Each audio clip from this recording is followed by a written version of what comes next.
Can break apart the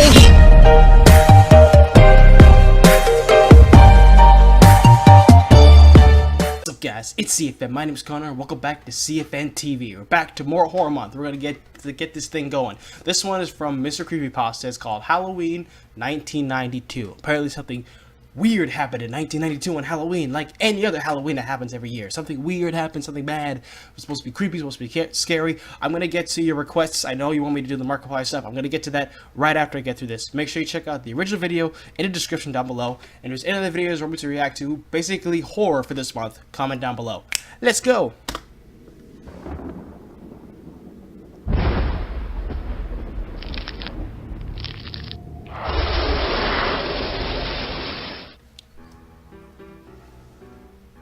When I was 12 years old, I was gearing up for an awesome Halloween out with my friends. Cool. At the time, it was still relatively safe for kids to go combing neighborhoods in search of candy and treats without a lot of parental supervision. Times have been certainly changed now, but after this incident, I'm not sure I'd ever want my kids out alone at night, especially on Halloween. Yep. You got some creepy creeps. Cedar Mill Road was long and scattered with a lot of houses. It was an area that was kind of known to be spooky, mainly because there was a lot of old houses at the end which had lots of swirling ghost stories. Now, I had heard many childhood whispers and legends. It was an apple orchard years ago, and slaves had been brutally murdered. The original owner had hung himself at the top of the staircase. There were so many stories, but all the town's kids were enamored by the house. We would ride bikes by the house in hopes of catching a glimpse into its history. We were all certain that it was filled with all sorts of paranormal delights. After trick-or-treating for several hours and almost reaching the end of Cedar Mill Road, a friend suggested that we go knock on the door of the house to see if anyone answered. We knew an old woman lived there by the last name of Murphy. No one ever saw her much. She had inherited the property and had lived there for probably 50 years. It was a big house, especially for one person. I always thought that it had been lonely. Be unmarried, no children, and living in such a big old rundown house. My dad called it decayed gentry, although I had no idea what that meant. The driveway winded up through the orchard, which lay sprawled out in front of the house, and no one tended to the apples anymore, so most of them lay rotting on the ground, which by October was more of a rotting stench than an apple fragrance.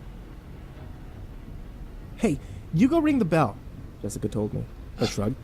"I'm going by myself." "Take Olivia with you," she said. Olivia shook her head. I don't think so. It's getting late. I need to go home." Jessica grabbed her hand. "We'll all go together. It smells bad," Olivia said. "I don't want to go up there." I agreed. "Yeah, the apples stink.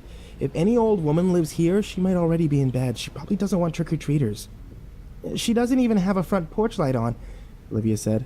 "Universal signs for leave me alone." "You guys are such chickens. Come on, it's Halloween. Let's just go do this, and then we'll go to school on Monday and tell everyone what happened. We'll be the coolest kids in class." All Much that for to my dismay, popularity. we're being led further up the dark gravel driveway to the dilapidated mansion at the top of the hill. Olivia had some neon glow stick bracelets, which was the only light that we were able to see with, because it was pitch black and we didn't have any flashlights. It's creepy. It had been a fairly cloudy night, although it was almost a full moon. We had only glimpses of moonlight the entire night. None of us thought ahead to bring any sources of light. We were reaching the top of the hill where the house was positioned. I got a chill. Shaking. I didn't know if it was the temperature outside or the fact that I was frightened, but my teeth were slightly chattering.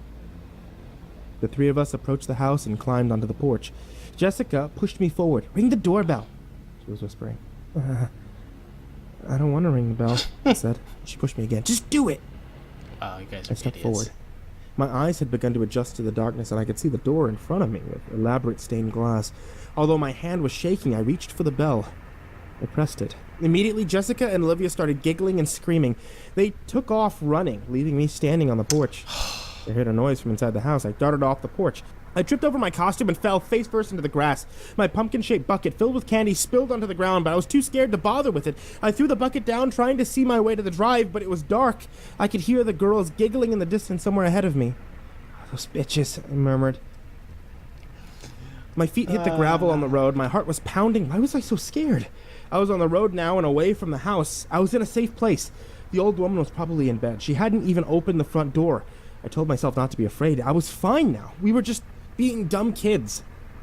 I had slowed from a sprint. I was breathing heavily but slowly down to a walk.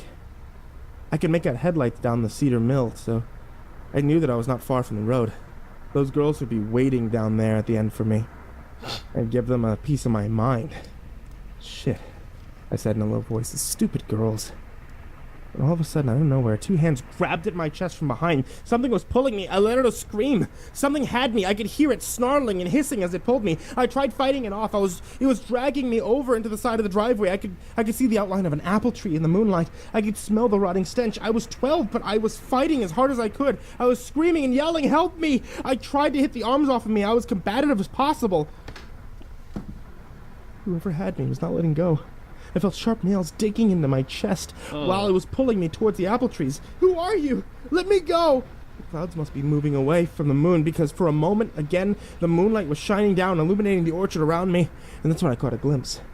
What had its arms around me was an old hag, a woman, but she was old and looked half dead. She had flesh that looked like it was rotting away from her face. She was still gurgling and snarling. I managed to twist myself loose, and the second I did, I felt her sharp nails on my back. But I took off running. Was she a zombie? I ran through the orchard, dodging trees. I felt the disintegrating apples squishing and oozing under my feet. At one point, I slipped and fell into a pile of the mush. I finally made my way to the gravel and didn't stop until I was at the main road. Of course, my asshole friends were posting up waiting for me, but the minute they saw me bolting, they did not laugh. I was in shock. Somehow we managed to get to a neighbor's house when the person called my parents to come pick me up. My friends explained what had happened and how they'd left me at the house. I had scratch marks on both my chest and my back from the incident. My parents decided that we needed to call the police to make a report, and the police thought that it was probably just a Halloween prank, because it was probably just some teenagers trying to scare me. We ended up getting a huge lecture from the cop and our parents. The next day was a Sunday. I was still really terrified about what had happened, and was adamant that it was not just some teenage kid messing with us.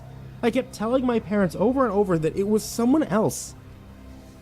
My parents finally told me that it was enough and over with, and we didn't need to rehash it. By early evening, I was settled into being a bit calmer about that whole thing when the phone rang. My dad answered, and after a few minutes of "Yes, I see," and "I understand,"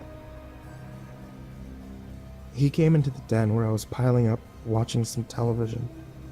My mom was sitting in her chair reading a book. She looked up at my dad, who was kind of pale. "What is it, George?" she asked. He looked at us both in astonishment. He said, "That was Deputy Richards from last night. He went over to do a welfare check on Miss Murphy after they couldn't reach her last night for questioning. Turns out Miss Murphy was dead inside her house the whole time. Apparently the coroner said he estimates roughly that she probably died back in August. He said they still have no signs of anyone else being in the house last night. The house wasn't broken into or anything. The only thing they found outside was your bucket of candy, which was all over the ground, just like you said." "Didn't you say it was an old woman who grabbed you?" I called it. I told you it was a zombie. Told you it was a zombie. But anyways, that was creepy. Well, so much for going Halloween. Yeah, but you just say, you gotta be careful when you go to Halloween, because they may not be this extreme, but there are some creepy creeps who, try to mess with stuff. I don't know. They're creeps. Do bad stuff. So be careful when you take your kids out of Halloween, or if you're going Halloween, make sure you be careful. Make sure you bring an adult, or bring something to protect yourself. And also check your candy after, because sometimes they tend to poison candy. It's happened. Make sure you check out the original video in the description down below. Please like, comment, and subscribe, and we'll see you next time. Peace! Tell me pretty lies, look me in the face. Tell me that you love me.